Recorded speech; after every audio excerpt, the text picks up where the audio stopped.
Cando se comezan a dar os primeiros pasos para aliviar o confinamento, o pequeno comercio reclama que se preste atención á súa situación. Moitos levan máis de 40 días pechados. Os establecementos pechados, as ventas cero, as propostas que nos ofrecen tampouco son a solución para todos os nosos problemas.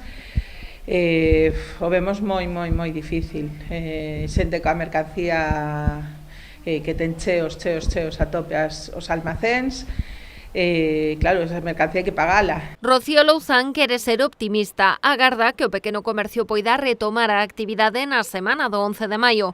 De feito, en Vilagarcía, Zona Aberta e Aitubi, a Asociación dos Taleiros, negocian de xeito conxunto a compra de máscaras, luvas ou mamparas de protección con empresas tamén locais. A verdade é que se non é así, pois sentiríame moi defraudada porque, porque agora sí que xa precisamos abrir sí ou sí. Cos hosteleiros estamos negociando as dúas asociacións para que os precios pois sean un pouco máis económicos, porque evidentemente, si despois de todo isto que estamos sufrindo, aínda tuvemos que facer unha inversión grande a hora de abrir os comercios, pois bueno, entonces xa algúns pensarán en non abrir xa directamente. A proximidade da campaña de rebaixas tamén preocupa. Dende Zona Aberta levan anos reclamando que se retrasen ata o mes de agosto. Agora Louzán apunta que o ideal sería prohibir rebaixas e descontos este ano, pero se non é posible, alo menos retrasalos. Penso que non debería ser unha opción posible, pero digo rebaixas, promocións, liquidacións, todo tipo de descontos, porque vender a precio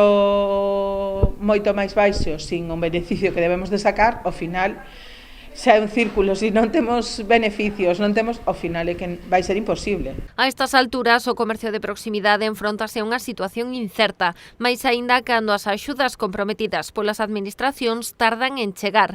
Louzán cree que os prazos se acurtarían se as achegas se fixeran sen a intermediación das entidades privadas. Hai xente que leva co préstamo e co solicitado fai 15 días e todavía non ten os cartos do crédito. Xente que solicitou os préstamos do IGAPE, que foron os que mandaron a Xunta, e que non temos contestación todavía. O sea, son unha lentitude que non se pode permitir, porque nós temos os pagos xa esta semana outra vez. Moitos dos nosos asociados, non están tirando a toalla xa, pero penso que se a cousa siga así, pois a xente está moi de capa caída, non?